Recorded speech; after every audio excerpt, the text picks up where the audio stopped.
키로가 그만 penny. 야대 당. 집에 가는 거 야와.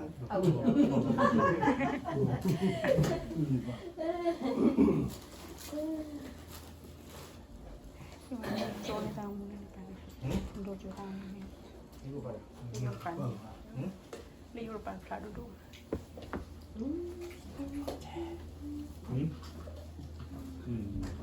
꼬다. 네.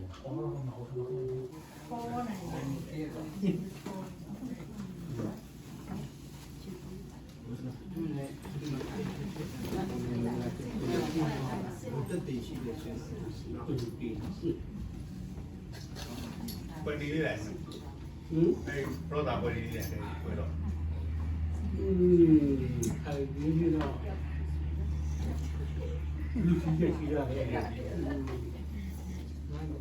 Cái ăn vào đi mà. Cái ăn vào đi mà.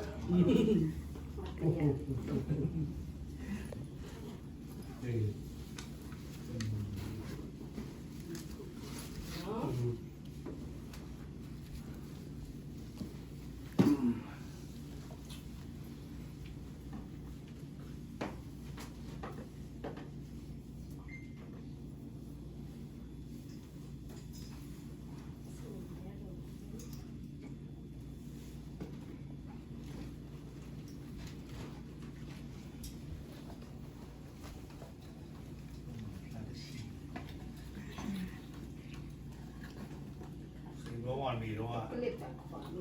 Con đặc khảo. Cho nó này đủ lại vì đó khi thế nào đều bây giờ lấy quẩy. Có mà tên nó được qua, có mà tên nó được qua. 앞치우면 그 봐. 그거 봐.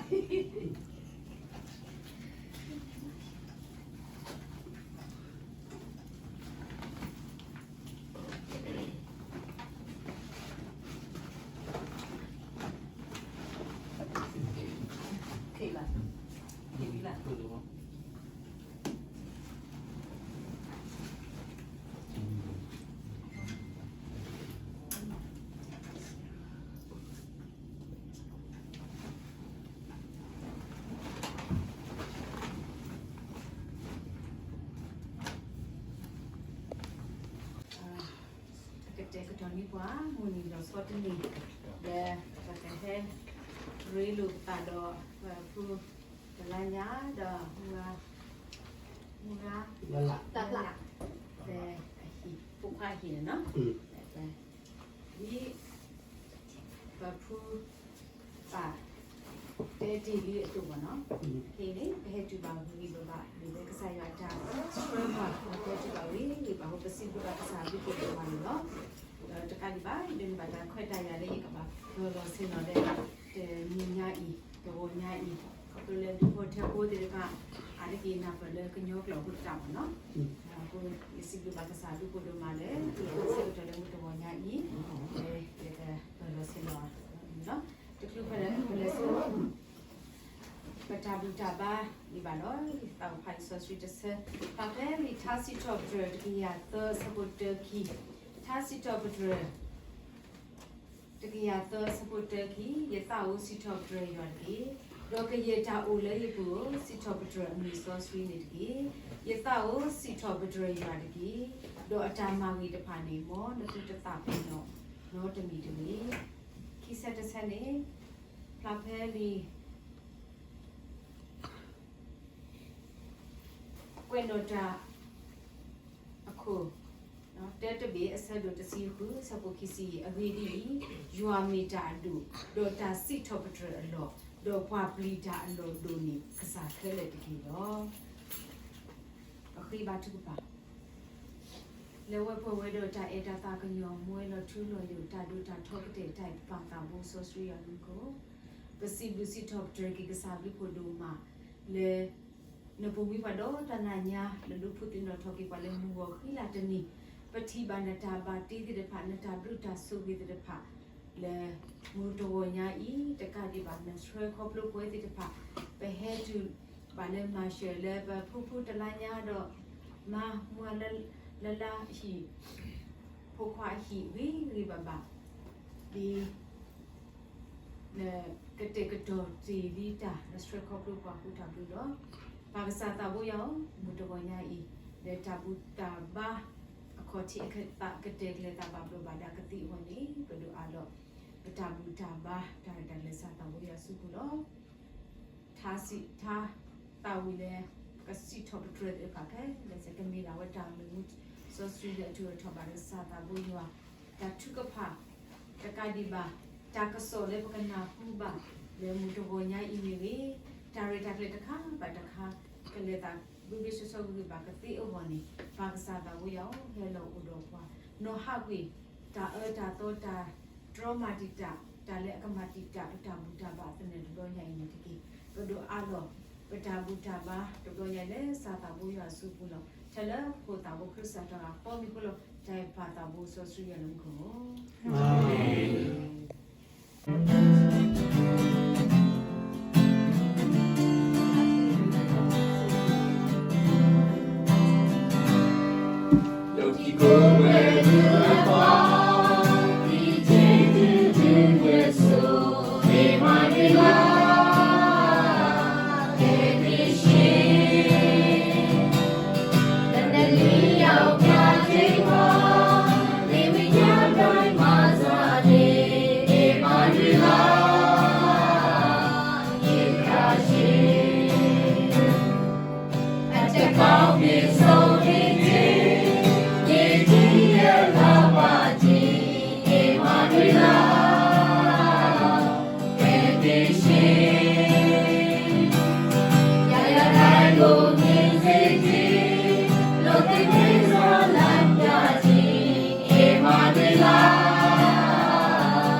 ဒီနေ့တဲ့ဒီနေ့ပုံပြီးတော့လိုချိုးသွားနေရတဲ့အကြောင်းကြီးကတော့ဘုရားသခင်ကကိုယ်ကမှန်းဆမှု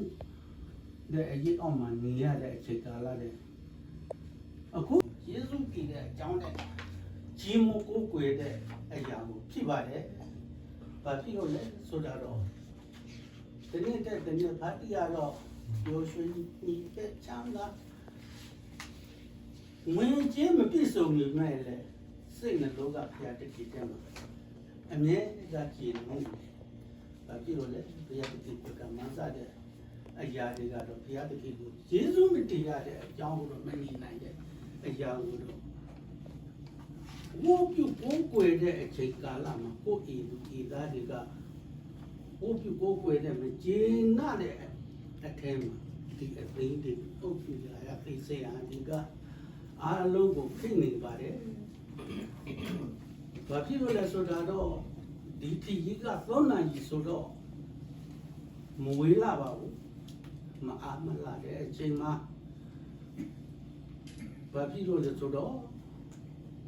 အချိန်တွေကတော့မြင်မတာပဲနဲ့လာရတဲ့အကြောင်းလေးကတော့ဒီအသေးအုပ်စိတ်စရာတွေအပေါ်လုံးယေရှုတည်ပါတယ်။ဘာဖြစ်လို့လဲဆိုတော့လာရတဲ့အကြောင်းကြီးကတော့ဗတ္တိဟာမနေ့တကထပြီးတော့ဆုတောင်းလိုက်ပါတယ်လာရတဲ့လမ်းခီးကတော့ပိုးပက်ထိနာ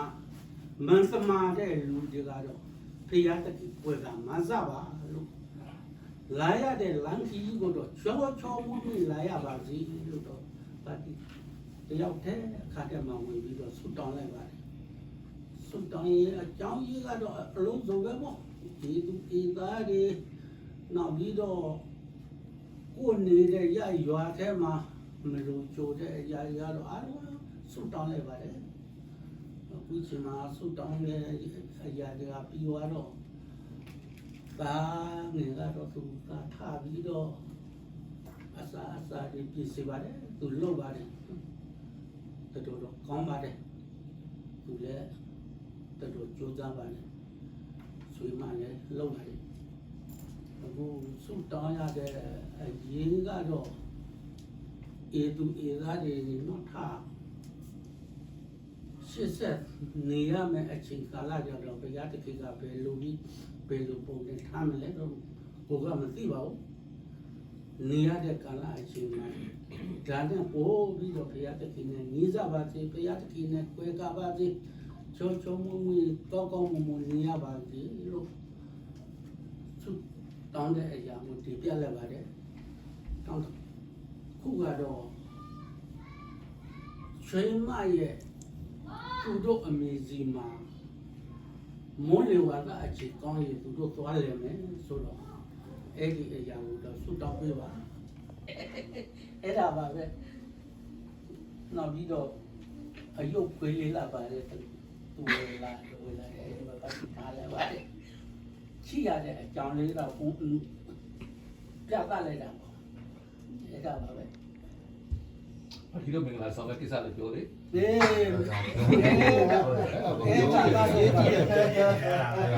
အခြေကြီးတာပါမေးပါ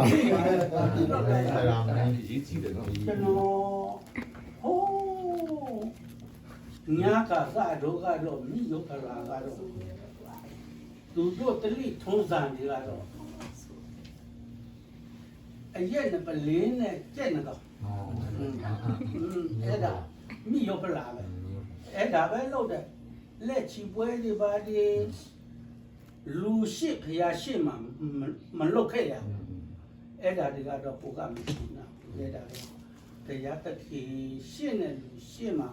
အခုချိန်မှာဆရာတို့လုတ်ပေးတဲ့အရာတွေကိုတော့အနာလဲပါတယ်လက်ထတဲ့အကြောင်းကြီးပါပေါ့ ကြောက်ပွင့်နေတယ်နည်းနည်းကြည့်လိုက်နေကြည့်ကန်တာကို နှစ်ချင်းခံပြီးတော့မှအခုနှစ်ချင်းခံပြီးတော့အခုဆိုတော့ပေါက်ရှိနေတယ်နှစ်ချင်းခံတယ်ပဲဘယ်တစ်ခုနှစ်ကလဲ နေ့ချင်းခံတာတော့ဟိုးထက်ကစောမှာ အမေ ဆို ရိက တော့ ရောက်မှနေကြည့်ခံတာ တက်ဆက်ပါ ထက်စောမှာဒီမှာဟိုးရွာမှာမဟုတ် တက်ဆက် အမေရိက အမေရိကမှာပဲရောက်လာနဲ့4-5-6လလောက်ဆိုတော့နေ့ချင်းခံလဲပြည်နေတော့ လဲတူလဲ วันนี้แหละมันတော့ပါ အဲ့ဒီလိုနေ အနီဖက်လဲခေထွက်တယ် ခင်းတော်ချီက အဲ့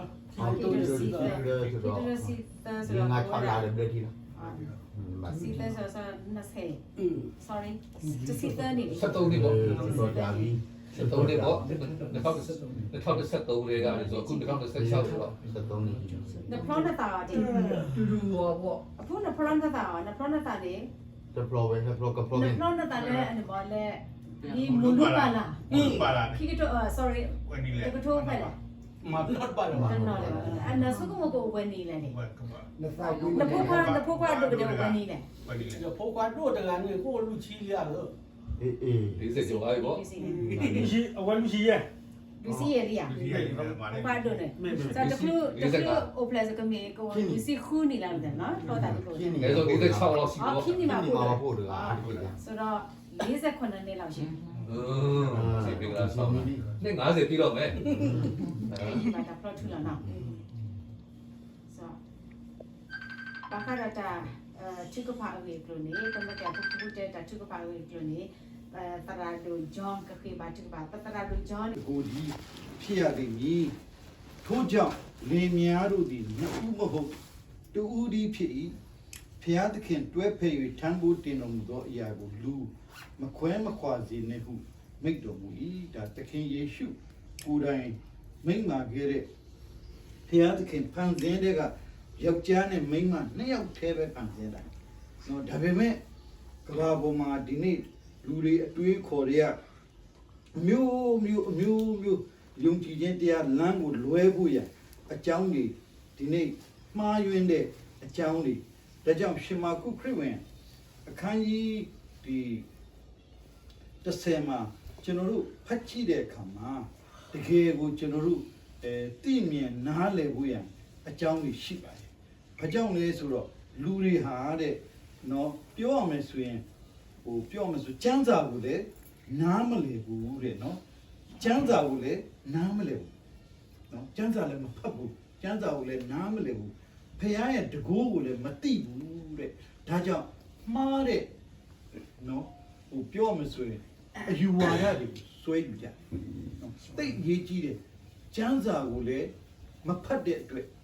ဖခင်ရဲ့တကူကိုမသိတဲ့အတွက်မှားယွင်းတဲ့အယူဆတွေကိုယူဆတယ်ဆိုတာကိုဒီရှင်မာကုခရစ်ဝင်အခန်းကြီး7 အငယ်24မှာပြောထားပါတယ်ယေရှုကလည်းသင်တို့သည်ကျမ်းစာကိုနားမလည်ဖျားသခင်တကူတော်ကိုမသိသောကြောင့်မှားသောအယူကိုယူတယ်တဲ့နော်ဒါကျွန်တော်ဒီနေ့အကယ်၍ဆရာကကျွန်တော်နှုတ်ကပတ်တော်ဟောပြောဖို့ကျွန်တော်ပြောခဲ့ရင်လည်းပဲကျွန်တော်ဒီကျမ်းစာကိုစဉ်းစားထားတယ်ကျွန်တော်စဉ်းစားထားတယ်အဲဆိုကျွန်တော်တို့ကိုးကွယ်တဲ့ဘုရားအသက်ရှင်တဲ့ဘုရားတည်တဲ့ဘုရားမဟုတ်ရုပ်တုဘုရားလည်းမဟုတ်နော်ဟိုနတ်ဘုရားတွေလည်းမဟုတ်နော်အသက်ရှင်တဲ့ဘုရား living God ဘုရားသခင်ကအသက်ရှင်တဲ့ဘုရားတည်နေတဲ့သူတွေရဲ့ဘုရားလည်းမဟုတ်ဘူးဆိုပြီးတော့ဒီကျမ်းစာကိုဖတ်ကြည့်တဲ့အခါမှာကျွန်တော်တွေ့ရဒါကြောင့်ဒီနေ့ဒီမှာရှိတဲ့ကျွန်တော်လည်းနာမည်ခဏမေ့သွားတယ်ပေါ့ ဒီကတလာညာ တလားညာပေါ့နော်ဒေါ်လနော်လနော်အဲ့တော့ဟိုကျွန်တော်တစ်ခါလာတော့မေးတော့ကျွန်တော်ကတော့83နဲ့53ခုမွေးတယ်ဗျခင်ဗျားဘယ်နှခုနဲ့မွေးလဲ1900ဘယ်နှခုမွေးလဲ ဆက်တလာဘ အဲ ဆက်တလာဘ15ရက် ခုနှစ်က 1953 53ပါခင်ဗျာကျွန်တော်တော့တစ်လလောက်ကြီးရဲ့ကျွန်တော်17လပိုင်း17ရက်ဒီမွေးတယ် ဟုတ်တယ်လားဆရာ အဲ့တော့ပြောချင်တာကတော့ကျွန်တော်တို့ခရိယန်မှာနှစ်ချင်းမင်္ဂလာဆိုတာရှိမင်္ဂလာနော်နှစ်ချင်းမင်္ဂလာခံတယ်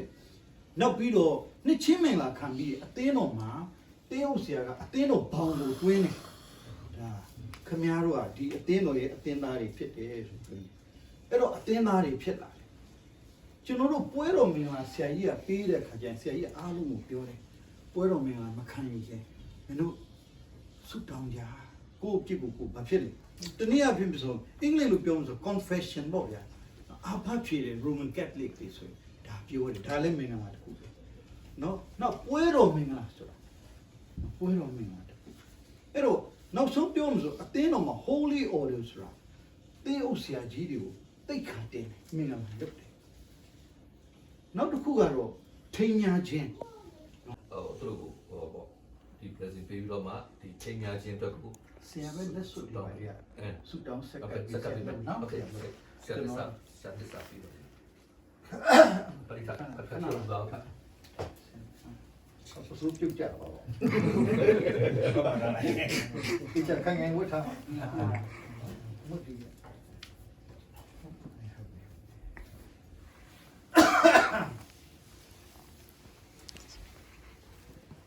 ကျွန်တော်ပြောတဲ့အခါမှာနှစ်ယောက်ဆုံးစုပေါ့နော်နှစ်ယောက်ဆုံးစုပေါ့နော်ရတယ်နော်ကျွန်တော်ကျမတို့ဒီ ကျွန်တော်ကျမတို့ဒီ တူဦးကိုတူ သူဦးကိုတူ သိမ့်ပိုက်ပြီးလင် ဒီသိပက်ပြီးလေ ယနေ့ကစ ယနေ့ကစ၍ ၍အသက်ကုန်ဆုံးသည့်တိုင်အောင် အသက်ကိုဆုံးပြီးတောင် ဘဝခီးလန်းတစ်လျှောက် ဘဝခီးလမ်းတစ်လျှောက် တာယာသည်ဖြစ်စေ တာယာသည်ဖြစ်စေ ကြမ်းတမ်းခက်ခဲသည်ဖြစ်စေ ကျမ်းတမ်းခက်ခဲသည်ဖြစ်စေ ချမ်းသာသည်ဖြစ်စေ ချမ်းသာသည်ဖြစ်စေ ဆင်းရဲသည်ဖြစ်စေ ရှင်းရသည်ဖြစ်စေ ကျမ်းမာသည်ဖြစ်စေ ကျမ်းမာသည်ဖြစ်စေ နာသည်ဖြစ်စေ နာသည်ဖြစ်စေ ထာဝရဘုရား၏အမိန့်တော်နှင့် အဝရဘုရား၏မိန့်တော်၌လျော်ညီစွာ လိုညီစွာ ချစ်ချင်းမေတ္တာဖြင့် ချစ်ချင်းမေတ္တာဖြင့် ကောင်းမွန်စွာ ကောင်းမွန်စွာ ကြည်ရှုပြုစုလျက် ကြည်ရှုပြုစုလျက် ပေါင်းဖော်ပါမည်ဟု ပေါင်းပေါ်ပါမည်ဟု ဂတိသစ္စာပြုပါ၏ ဂတိသစ္စာပြုပါ၏ ဟုတ်ကဲ့ဒီဂတိသစ္စာအတွက်ကိုအထိမ့်မှပေါ့နော်ဟိုစားလာညာကကျွန်တော်လက်စွပ်ပေးရတယ် 对的，从头上给来。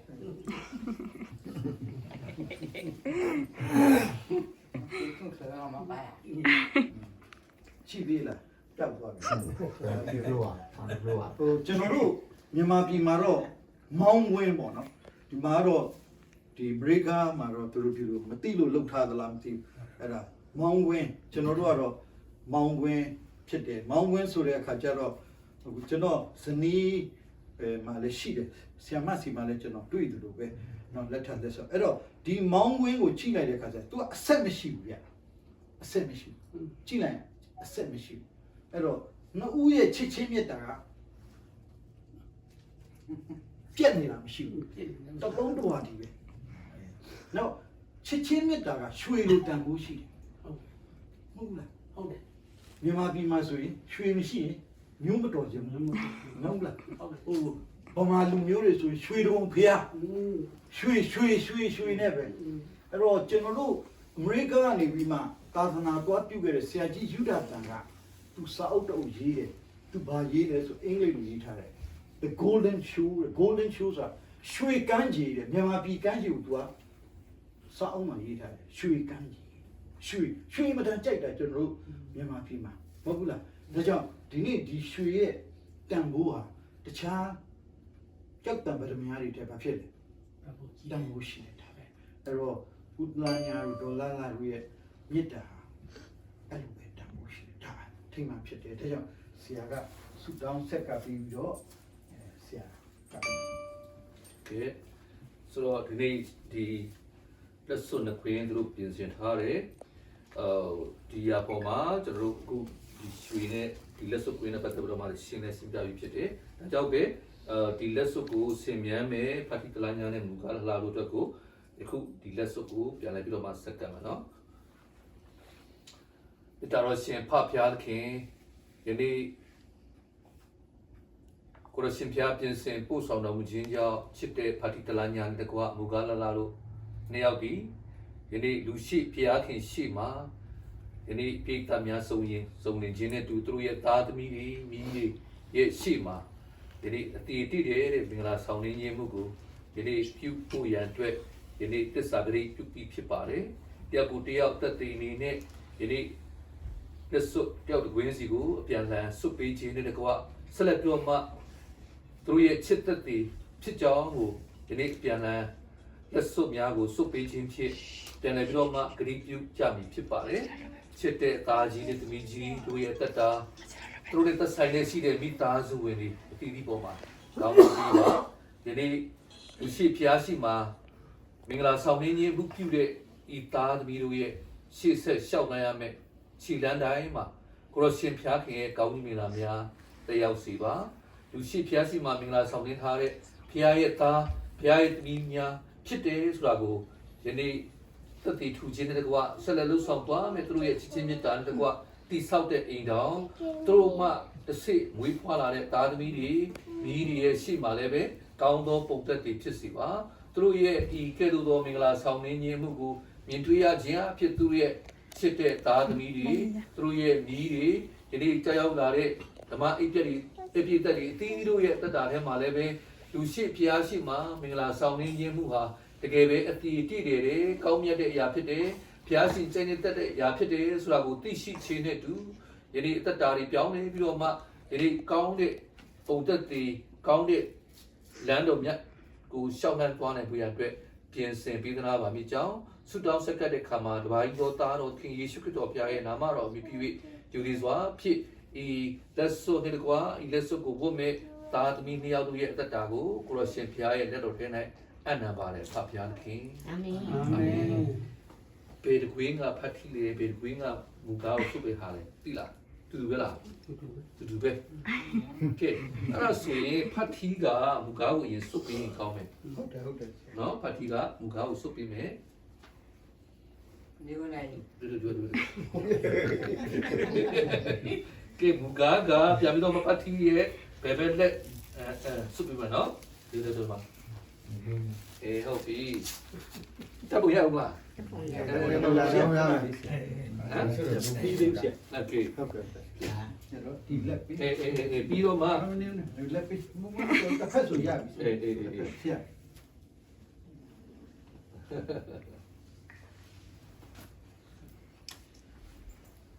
โอเค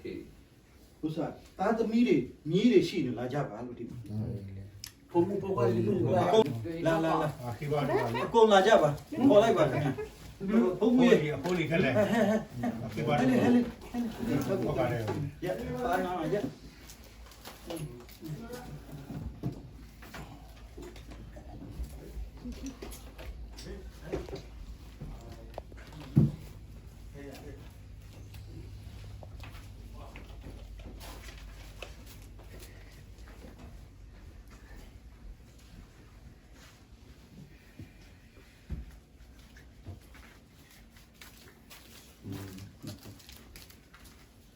တာကြီးရှိနော်တာကြီး ဒီတော့ အော်ပဲတော့မှာโอเค တော့စနေ ကဲ ဟော ဖျားသခင်ရှေ့တော်တွင်၎င်းဤပရိသတ်ရှေ့မောက်တွင်၎င်း ဥဒလာညာနှင့်ဒေါ်လိုက်လာတို့သည်ဂတိသစ္စာပြုကြပြီးဖြစ်သည့်တိုင်ယခုအချိန်မှစ၍တရားဝင်ဇနီးခင်မွန်းဖြစ်ပြောင်းမြောက်စေခြင်းကကျွန်ုပ်တို့သည်ဘုရားသခင်ဓမ္မဝန်ဆောင်များအနေနှင့်နိုင်ငံတော်အစိုးရအနှင်းသောအခွင့်အာဏာဖြင့်၎င်းခမည်းတော်သားတော်တန်ရှင်တော်ဝိညာဉ်တော်သုံးပါးတဆူတည်းသောဘုရားရှင်နာမတော်၌ထိမ်းမြလက်ထပ်ပေးပါ၏ဘုရားသခင်ဆုံးဖြတ်တော်မူသောအရာကိုလူမခွဲမခွာစေနှင့်ခဏဆုတောင်းကြပါစို့အဖဘုရားသခင်ကိုရောဦးယေရှုတင်ပါတယ်ယနေ့ကိုရောသားကြီးသမီးကြီးတို့သည်ဘုရားသခင်ရှိကောင်းကင်မှာများရှိအသင်းတော်ရှိဒီပရိသတ်ရှိ၌လက်ထပ်ထိမ်းမြခြင်းအမှုကိုပြုပါပြီသူတို့ဘဝအသက်တာမှာယနေ့ဘုရားရှင်ဤမွန်မြတ်သောမင်္ဂလာကိုပြုရသောအခွင့်ကိုဘုရားရှင်ပေးတဲ့အတွက်ယေရှုတင်ပါတယ်တခါတရံအသက်အရွယ်ရနေကြပါပြီမလိုတော့ပါဘူးဒါတွေကအပူပဲလို့အောင်းမေကောင်အောင်းမေမှာဖြစ်ပါတယ်သို့တော်လည်းဘုရားသခင်ရှေ့မှာဤအမှုရာအင်မတန်မင်္ဂလာရှိပါတယ်ဒါကြောင့်ယနေ့ဤသားကြီးသမီးကြီးနဲ့တူလက်ဝဲမှာပေးထားတဲ့သားသမီးချွေးမမြေးအားလုံးကိုစိတ်နှဖျားကြမ်းမှခြင်းနဲ့ယုံကြည်ခြင်းစိတ်တိုးပွားစေပါလမ်းပြပို့ဆောင်တော်မူပါသူတို့ရဲ့အသက်ရှင်ခြင်းသူတို့ရဲ့အလုပ်အကံအကြံစီအားလုံးကိုတော့လက်တော်ထဲမှာအပ်ပါ၏ယနေ့သားကြီးသမီးကြီးတို့သည်ဘုရားသခင်ရှေ့တော်မှာဤမင်္ဂလာကိုပြုခဲ့သည်ဤတူလက်ဝဲမှာရှိတဲ့သားသမီးမြေးတို့သည်လည်းဖျားရှိလူရှိမျက်နာရသောသားသမီးများဖြစ်စေပါသူတို့ဘဝအသက်တာအထူးသဖြင့်ဖျားရှင်အုပ်ဆိုးတော်မူပါဤနိုင်ငံမှာလာရောက်နေထိုင်တဲ့အခါမှာအထူးသဖြင့်မှားယွင်းတဲ့အယူအဆတွေလမ်းလွဲမှုတွေများစွာရှိပါတယ်သို့တော်လည်းပဲသူတို့သည်ဖျားသခင်ကိုမျက်မှောက်ပြုလေဖျားကိုရှေးဥစွာထားလေအသက်တာမှာလိုက်ရှောင်နိုင်ဖို့သားသမီးမြေးတွေကိုဆက်လက်လမ်းပြပါဤခင်းတဲ့ကာလဆိုးရုပ်တဲ့ကာလအခြေအနေမျိုးမျိုးပြောင်းလဲနေတဲ့ဒီကာလမှာဤအမိနဲ့အဖတို့ရဲ့စကားကိုနားထောင်တဲ့ဖျားသခင်ကိုကြောက်ရွံ့၍လမ်းခီးတော်ကိုလိုက်သွားခြင်းအဖြစ်မင်္ဂလာရှိတဲ့ကောင်းစားရတဲ့သားတွေသမီးတွေမြေးတွေဖြစ်စေပါသူတို့ရဲ့အလုတ်ကံများအသက်တာဖျားလက်ထက်အနန္တလို့ကလေးသူငယ်များရဲ့လောကပညာသင်ကြားခြင်းကိုလည်းလက်တော်ထဲမှာအပ်ပါတယ်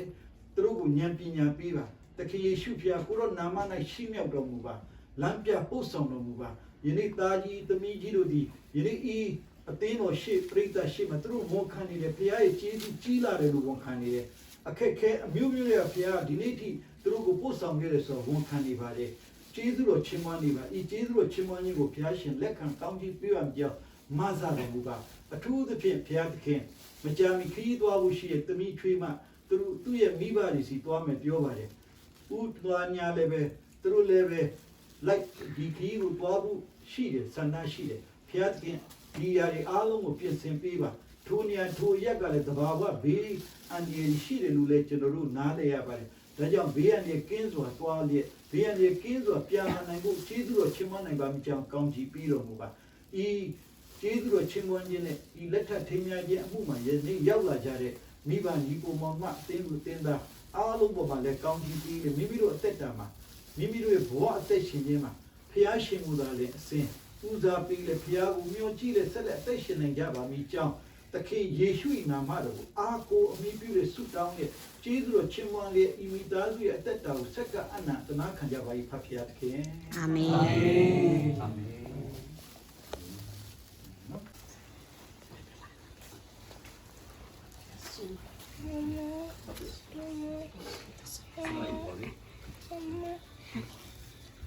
ဒီတော့ဆက်ပြီးကျွန်တော်တို့ဘာလို့ဆက်သွားလိုက်တော့နော်သူစတောင်းကြီးလ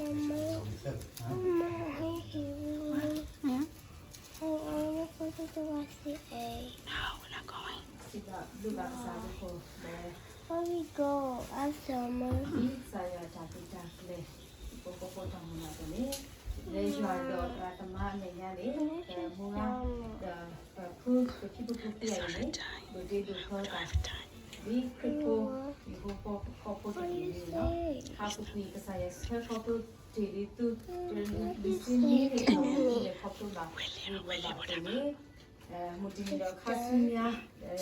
လက်တိုင်တာပြီးဖို့တောင်းတာဆိုပြီးဒီကတော့စတဲ့ဝေကတလေရွာဘူးแล้วခါစမြာဒီရွာအတာတို့ရွာဟေရွာအတာတို့ဝဲတို့လေလိုက်လီရှာရဆလို့ခုလီစီခုစပေါ်လူနေတဲ့လေခိုဝမ်းနေပေါ်တယ်နေဒီတော့ဒီတော့ဒီကွာထွဲသူရေကမှာပုံမှာဖဲသူလောနေမူတနေတော့ခါဆုညတ်တော့လေခိုဝမ်းနေပေါ် သူလဲနော်တတ်တမှုသူဖာနေတတ်တမှုကတဲ့ဘူးလေယူအပကစားဒီတလေတာပမူအပပီပမူအဒဘဖူခီယာပါပြတ်လို့သူဒီတာဆဝိဆဝါသူလေမူတော်နိုင်နေတော့ခင်းနေပကနာခုပါတစားကလူကတာဟေကောကလေပတရာလုံးနိုင်ရတယ်နော်ပကအိုထောပတာထရဲတော့ပါဒီကနာပါကြဒီကထားလေးကိုဆက်အောင်နော်ဒီမှာမင်္ဂလာရှိတဲ့နေ့ရက်မင်္ဂလာရှိတဲ့နေ့အိမ်မှာမင်္ဂလာရှိတဲ့နော်ပါတီတလာညာနဲ့တကွာမင်္ဂလာရှိတဲ့မူကားလန်ကာလူရဲ့နော်ပြန်လဲပြီးတော့မှထိန်းများဆောင်နေခြင်းပေါ့နော်လူရှိဖျားရှိမှာထိန်းများဆောင်နေခြင်းမှုနဲ့တူကြီးသူတော်ချင်းမွန်းချင်းရက်ကိုပူဇော်တဲ့ဒီဇနီးမောင်နှံနဲ့တကွာသူတို့ရဲ့သားတွေသူရဲ့ချွေးမတွေ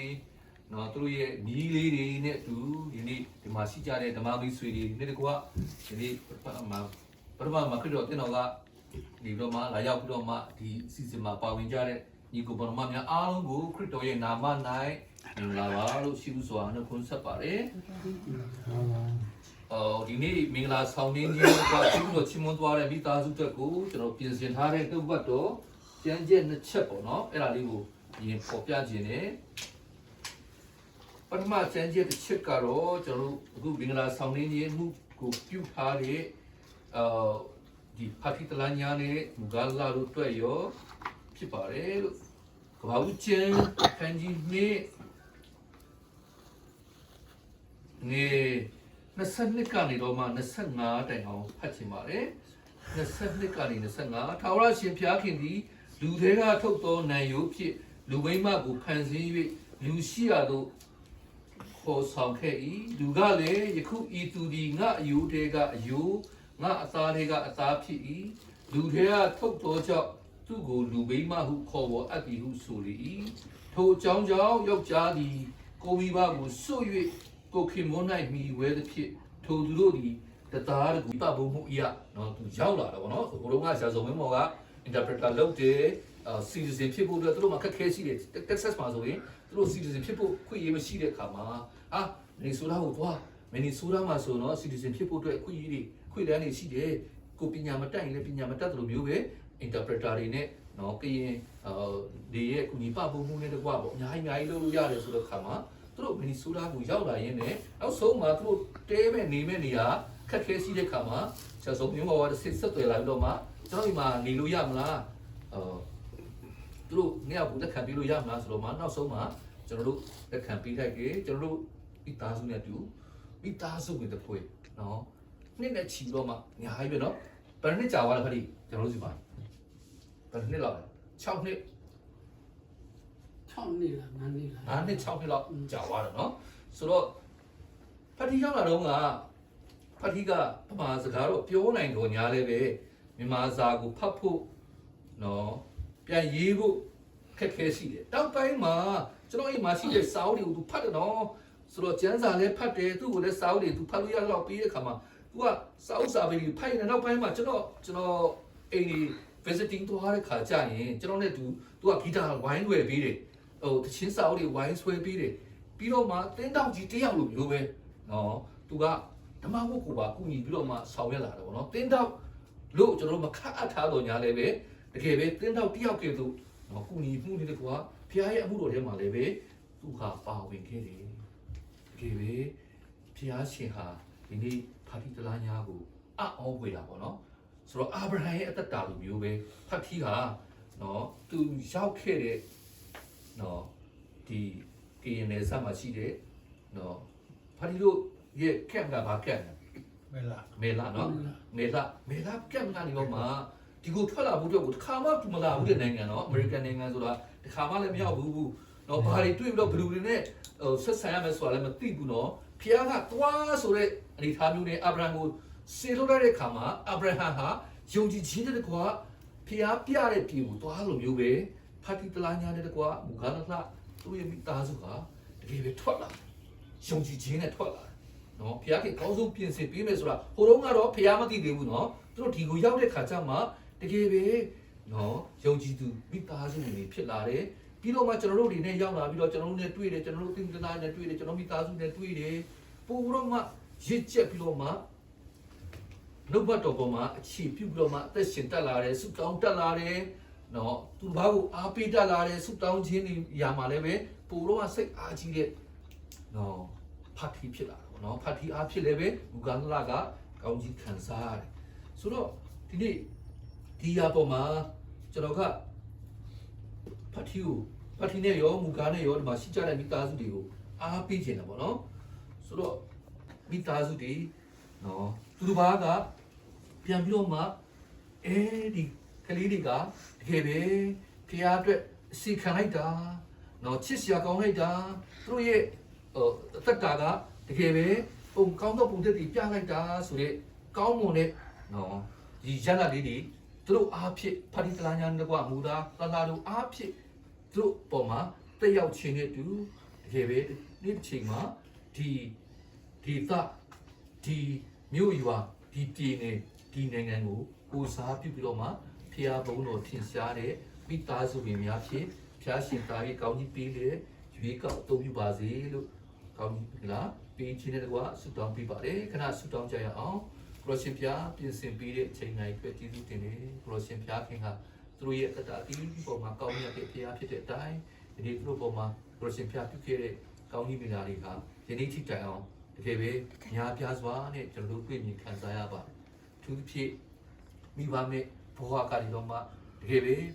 ပညာသင်ကြားခြင်းနဲ့မခံယူခဲ့ရတဲ့ဖတ်တီတလာညာတကွမူကားတို့ရဲ့အတ္တအတိအထဲမှာဘုရားရှင်ရဲ့တကူကြီးတဲ့လက်တော်တကွဘုရားရှင်ရဲ့တစိတစ်စိသူတို့ကိုဆွဲခေါ်ခြင်းနဲ့တူတကယ်ပဲအာဗြဟံကိုပြလာတတော်ပြည်ကိုခေါ်ဆောင်ခဲ့သူဒီနေ့ဤသားချင်းတကွမိသားစုလည်းပဲခရစ်ရှင်ဘုရားကောင်းတဲ့နေရာကိုပို့ဆောင်ပြီးခြင်းနဲ့တကွယနေ့ကျေးဇူးတော်ချီးမွမ်းရခြင်းခွင့်ကိုပြင်ဆင်ပေးတယ်သူတို့ရဲ့ရှေ့လာမဲ့နေ့ရက်တတာသူတို့ရဲ့မိသားစုဝင်တွေအသီးသီးပေါ်မှာလည်းပဲကိုရရှင်ဖျားခင်ကောင်းကြီးမလာတွေတက်ရောက်စေဝေးရန်အတွက်ဆက်လက်ပြီးကိုရရှင်ဖျားရောက်စီတိုင်းပေါ်မှာကောင်းကြီးပေးလျက်ပို့ဆောင်ပါမိကြောင်းဆုတောင်းဆက်ကပ်တဲ့ခါမှာတပါးကြီးသောသားတော်ခင်ယေရှုခရစ်တော်ဖျားရဲ့နာမတော်ပြီးပြီဒီလိုစွာဖြစ်ဆက်ကပ်ဆုတောင်းပါတယ်ဖာမြတ်စွာဘုရားခင်အာမင်အာမင် တရာဝတ်ရာဖုကိုပေါ်နော်လက်ပညောကလောရာတေရမ်လေနေကစားရအတာစထရခေါပလိုပပူပပီခီငါဤတော့ဒီဖို့ထပ်ဖို့တဲ့ဖာတော့ရအတာဆူဝီဘာလာဘာဝဲတီဒီဖို့ထပ်ဖို့တဲ့ဖာဤနေတော့ပတိဘာဝဒန်နော်တော့ပတိဘာတော့ကတဲ့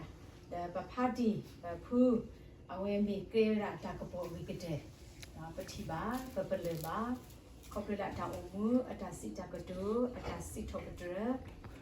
တကလည်းဘဝဲတီဘာအဟိဖိုးဖိုးဘောအဝဲမီဘာခုနတကလည်းအဟိတာကဘောလည်းမီစကောမူပါခိကလည်းမာလက်ပွဲအမူတာပတိပါနော်မိဖတောင်းဝင်ကြည့်တယ်တဲ့အမတို့ပတိပါဝဲတာခုတ်လို့လဲအဝဲတီတဖာနေမိတကူပါကူသေးတနာကြီးတထောပါဖလို့ဆိုတနာကြီးနေအဝဲတီတဖာမှာလက်ပွဲအမူတာနော်ပတိပါလဲဖုံမှုဖို့ခွာတီတဖာနေကူသေးမာလိုဘာတာကေတော့ပါကူသေးတဖာအဝဲအီးမေးလ်ကစားရတာခုထဲအတာကတဲ့ကတော့လဲဖူးတကကြီးဒီဖို့ထဖို့ဖူးတကကြီးအတာကပေါ်ဖီဖူးတဲ့ဖိုင်ဖီဖူးမိုဘိုင်ခိကကြီးအတာမာဝင်းနော်ဒီတကကြီးပတိပါစစ်ကောလဲအဝဲတဲ့ဖိုင်နေဝဲကစားရအားလို့အတောင်မှုတဲ့ကစားချီကိုခံရည်ခံစားရပေါင်းကြီးမိတဲ့စာရေးတွေပါယူတော်မူသောကျေးဇူးတော်all in God vision good on the moon you love the name Lord Israel God vision good yani batane you love the name all in down down down good in the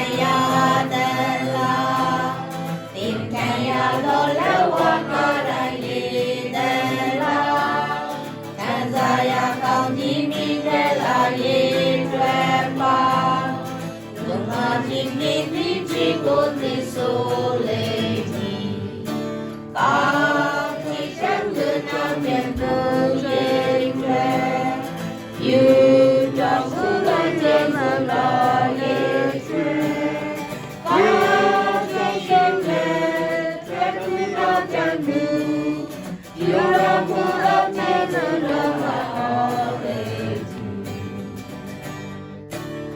စားတော်သူများကိုသိသိမြင်တော်ခါကိုတော်ထားတော်ကဲပြီးတော်ကိုအောင်မေပါခံစားရကောင်းကြီးမိနဲ့လာရေးတွေ့ပါစီစိမ်ဖြစ်ကောင်းကြီးချမ်းသာမဝေနိုင်ပါကောင်းကြီးချမ်းသာနောက်တကူရေးတွေ့ယူတော်မူတဲ့နေမှုတော်ရေးတွေ့ကောင်းကြီးတဲ့တကူနောက်တကူယူတော်မူတဲ့ကျေးဇူးတော်ဒုက္ခမျိုးမျိုးကိုခံရတော့ခါ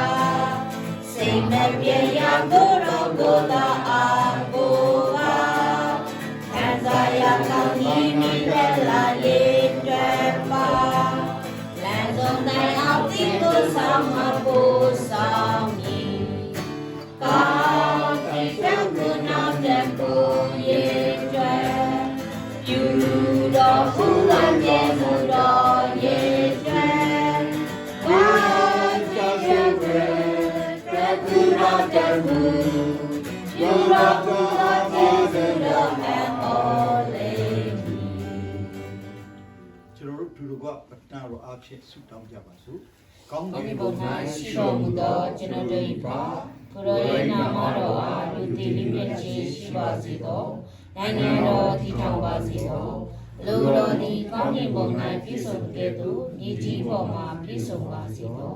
တမွေနောက်သောစာကိုကျွန်တော်တို့အားနေရစတိုင်းပေးသနာတော်မူပါသူတစ်ပါးသည်ကျွန်တော်တို့ကိုပြင်မာသောပြည့်များကိုကျွန်တော်တို့သည်လွတ်ကဲ့သို့ကျွန်တော်တို့၏ပြည့်များကိုလွတ်တော်မူပါပြည်သွေးဆောင်ရာသို့မလိုက်မပါစေဘဲကောင်းသောမူရာမှလည်းကဲနောက်တော်မူပါအစိုးပိုင်သောခွင့်နှင့်ဘုန်းကိုအာနုဘောသည်ကဘာဆက်ဆက်ကိုယ်တော်၌ရှိပါ၏အာမင် ကဘာမုံကြီးစကြဝဠာတစ်ခုလုံးကိုဖန်ဆင်းလေသူတော်အားလုံးကိုဖန်ဆင်းပိုင်တလေရှိတော်မူသောထာဝရအဖဖျားသခင်ထံတော်ဘာမှမေတ္တာတော်ဒီ၎င်းကျွန်တော်ကျမတို့ကိုအသက်ပေးပြီးတော့ချစ်တဲ့ကောင်းကင်ဘုံစည်းစိမ်ကိုဆွန့်လွတ်လေဒီလောကကြီးကိုကြွလာတဲ့လူသားတို့ရဲ့အပြစ်တွေလက်ဝါးကားတိုင်းပေါ်မှာအသေးခံပြီး3ရက်မြောက်သောနေ့မှာသေခြင်းမြစ်စုမှန်ကိုအောင်မြင်ခဲ့တဲ့ကျွန်တော်တို့ကိုရွေးနှုတ်ခဲ့တဲ့သခင်ယေရှုဖျားထံတော်ဘာမှဂရုဏာတော်ဒီ၎င်းဒုက္ခရှိသည်ဖြစ်စေယနေ့ဒုက္ခရှိသည်ဖြစ်စေကျွန်တော်တို့ကိုအစဉ်ပဲလမ်းပြပို့ဆောင်ရဲ့ရှိနေတဲ့တန်ရှင်တော်ဝိညာဉ်တော်ဖျားမိခါရဖွင့်ခြင်းဒီယနေ့ဒီပေါင်း40ကျော်50နီးပါးမိမိတို့ချစ်တဲ့၍တယောက်ကိုတယောက်ဆုံမှတ်ပြီးတော့သာသမီမြေးတွေတောင်ရနေပါပြီငါတို့ဖျားရှိမှာအတရေရှိတဲ့ထိမ်းများဆောင်ရင်းကိုပြုရမယ်လို့ယနေ့ကျေးဇူးတော်ချီးမွမ်းခြင်းနဲ့ကွာဝန်ခံလျက်ပြုလျက်ရှိတဲ့ကိုရောသားကြီး ခရစ်လာဒ ဥဒနာညာနဲ့တူဒေါ်လာလာတို့ရဲ့အသက်တာပေါ့သူတို့ကိုပေးတဲ့သာသမီတွေမြေးတွေနဲ့တကွာယနေ့လာရောက်လျက်အားပေးလျက်ချီးမြှောက်လျက်ယနေ့ကျေးဇူးတော်ချီးမွမ်းခြင်းမှာပါဝင်လျက်ရှိတဲ့အသင်းအုပ်ဆရာကြီးဆရာတော်ဦးနိုင်မြတ်တီနဲ့တူဒီမှာရှိတဲ့အသင်းသူအသင်းသားအသင်းတော်ရဲ့ခေါင်းဆောင်တွေအားလုံးရောက်ရှိလာကြတဲ့မိဘညီကိုမောင်မတွေအားလုံးကျွန်တော်ကျမတို့ပေါ်မှာဤအိမ်မိုးပေါ်မှာထာဝရကာလစင်မြင့်တဲ့ရောက်တည်ရှိတည်နေပါစေတော့အာမင်အာမင်